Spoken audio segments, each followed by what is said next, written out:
Assalamu alaikum dear friends. Walaikum assalam. How are you my dear friends? Fine. All are fine? Yes. Happy? Yes. Welcome you all in story time with Khala.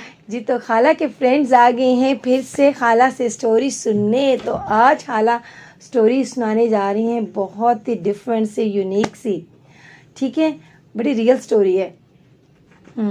आप में से किसने Einstein का नाम सुना हुआ है? आपने आइंस्टाइन नहीं? ओके जी। अभी एक्चुअली हबीबा ने फिजिक्स नहीं पढ़ी ना, दैट्स वाई हबीबा को भी आइंस्टाइन का नहीं पता। एनी हाउ जी, इसीलिए आज खाला ने अपने फ्रेंड्स को सुनानी है स्टोरी ऑफ आइंस्टाइन।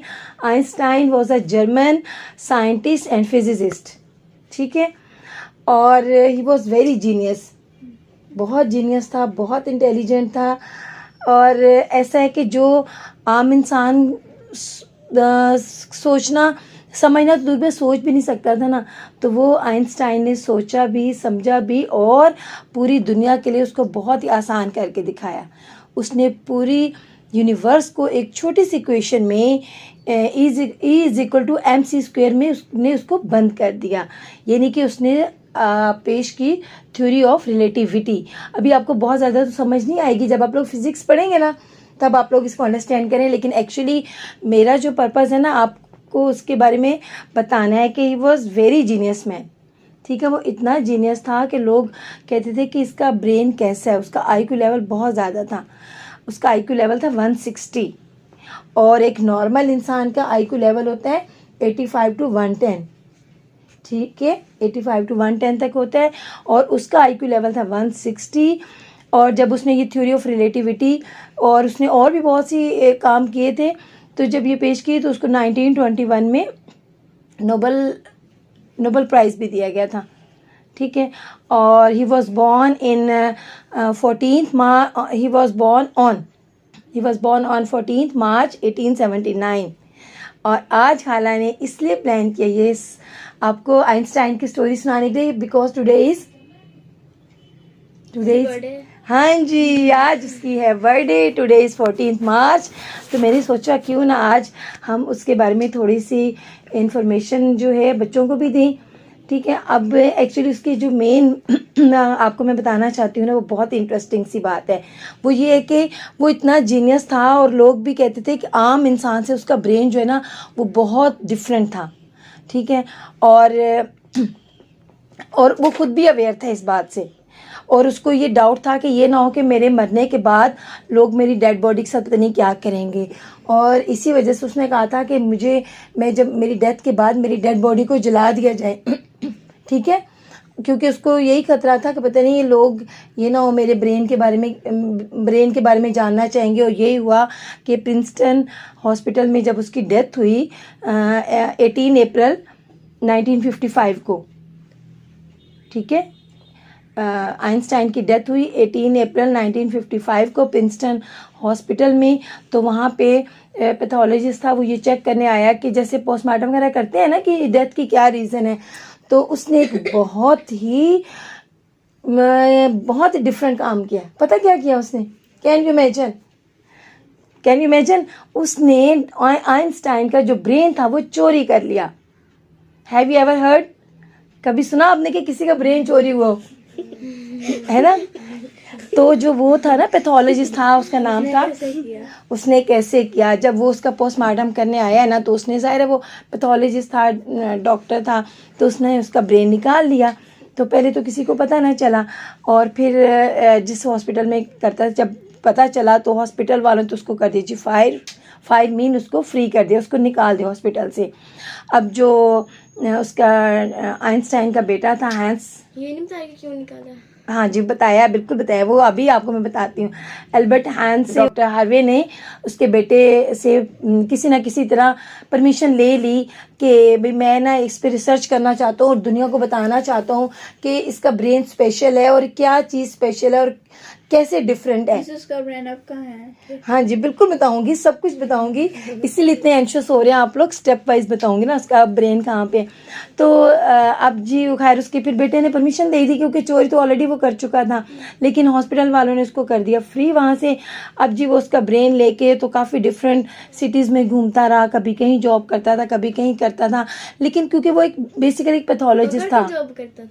मतलब जाहिर है उसके पास था ना, उसकी कस्टडी में था, तो लेकिन वो ना उस पर कोई ख़ास काम ना कर सका, वो कुछ ख़ास उससे रिजल्ट निकाल ना सका, रिसर्च ना कर सका कि उसके ब्रेन के बारे में वो क्या जानना चाहता था। तो जो डॉक्टर हार्वे था ना, वो फिर क्या हुआ कि उसने ना एट लास्ट ने ये किया कि उसके ब्रेन को ना ही कट इट इनटू 240 पीसेस। उसने उसके ब्रेन को 240 पीसेस में कट कर दिया और उन सारे पीसेस को डिफरेंट जार्स में बंद कर दिया। और वो हर वक्त अपनी जॉब के बाद ना शाम को उसी ब्रेन पे रिसर्च करता रहता था। उसने अपनी बेसमेंट में वो रखे हुए थे, और वो इतना उसको टाइम देता था कि उसकी अपनी जो वाइफ थी ना, उसके साथ हर वक्त लड़ाई झगड़ा भी रहता था इसी बात पे। इवन के इसी आइंस्टाइन के ब्रेन की वजह से उनकी आपस में सेपरेशन भी होगी। वो उसको उसकी जो वाइफ थी वो छोड़ के चली गई, और फिर जो है वो उसको कई जगह उसने जॉब्स की, फिर वो उसको निकाल भी देते थे। एट लास्ट उसका जो मेडिकल लाइसेंस था ना वो भी ख़त्म हो गया, मतलब वो कोई इतना प्रॉपर काम ही नहीं कर पा रहा था। तो फिर आखिरकार उसको थोड़ी सी अक्ल आई, तो उसने क्या किया कि जो उसने 240 पीसेस में किया हुआ था ना उसके ब्रेन, वो सारे उसने जो दुनिया के फेमस किस्म के न्यूरोलॉजिस्ट थे ना, उन सबको वो दे दिए ताकि लोग उस पर रिसर्च करें। जी साइंटिस्ट थे, जो न्यूरोलॉजिस्ट थे, जो ब्रेन पे काम करते हैं। तो उसने जो मैं अपने आज उन फ्रेंड से तो बात ही नहीं की है, मैं इतने ये मेरे फ्रेंड्स भी मगन हो गए स्टोरी में कि आज तो मैंने अपने उन फ्रेंड से कोई गपशप भी नहीं किया है। और तो फिर क्या हुआ जी फ्रेंड्स, ऐसा हुआ कि वो जो उसने सारे न्यूरोलॉजिस्ट को जो थे वो पीसीज, जो उसके ब्रेन के पीसीज किए थे वो उसने दे दिए। और फिर तकरीबन उसके ब्रेन चोरी हुआ था ना 1955 में, तो 30 इयर्स के बाद 1985 में जो पहली रिसर्च थी उसके ब्रेन पे वो आई थी। और उसके ब्रेन पे जो रिसर्च आई थी वो यही था कि उसका IQ लेवल जो है वो काफ़ी ज़्यादा था। और आपको पता है कि हमारे ब्रेन के मेन 2 पार्ट्स होते हैं, राइट और लेफ़्ट ब्रेन। जो हमारे राइट ब्रेन जो होता है ना, वो हमारी बॉडी के लेफ़्ट पोर्शन को कंट्रोल करता है, और जो हमारा ये लेफ़्ट ब्रेन होता है ये हमारी बॉडी के राइट पोर्शन को कंट्रोल करता है। और हमारे ब्रेन के दरमियान में जो इन चीज़ों को जोड़ता है ना, एक्चुअली वो उसका डिफरेंट था, दैट इज़ कॉल्ड कॉर्पस कलोसम। जो ब्रेन के दरमियान में इतनी सी स्पेस होती है, और वो जो था ना वो ज्वाइन करता है दोनों पार्ट्स को, वो जो था ना आइंस्टाइन का डिफरेंट था। ठीक है, और ये है कि कैसा था? वो उसका गैप ज़्यादा था, उसका कॉर्पस क्लोसम बड़ा था, आम इंसान से उसका कॉर्पस क्लोसम बड़ा था। और आपको पता है कि एक्चुअली वो ये जानना चाहते थे जो साइंटिस्ट थे कि क्या ये आइंस्टाइन जो है वो शुरू से ही इतना जीनियस था या फिर ये कि बाद में हुआ। तो एक्चुअली वो इतना जब वो पैदा हुआ ना आइंस्टाइन, तो आपको पता है कि 5 ईयर्स तक तो वो बोल ही नहीं सकता था। 5 ईयर्स के बाद उसने बोलना शुरू किया, लेकिन फिर भी वो बहुत कम बोलता था, अपने काम से काम रखता था, बहुत ज़्यादा बोलता नहीं था। और इवन कि जब वो स्कूल में पढ़ता था ना, तो उसके मैथ्स और साइंस के अलावा बाकी सब सब्जेक्ट्स में तो बेचारा फेल ही हो जाता था।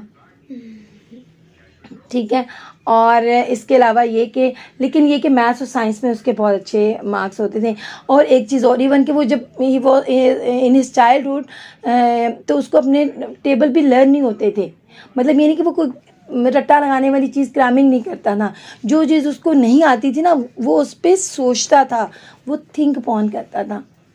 ठीक है, और वो मतलब ये नहीं करता था कि अब मैं इसको याद कर लूँ, याद नहीं उससे कुछ होता था। वो इतना सोचता था कि मतलब वो उसको खुद अंडरस्टैंड करने की कोशिश करता था।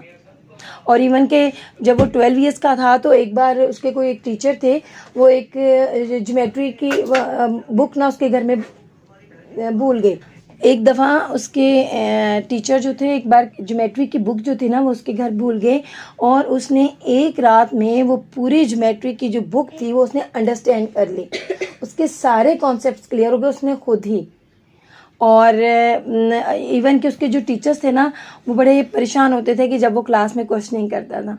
मतलब उसका मैथ्स इतना उसका मैथ्स अच्छा था कि वो मतलब हम लोग तो जैसे आप काउंट करते हैं या उस तरीके से या सॉल्व करते हैं ना, तो वो क्या करता था, बहुत बड़ी बड़ी कैलकुलेशंस को ज़बानी कर लेता था।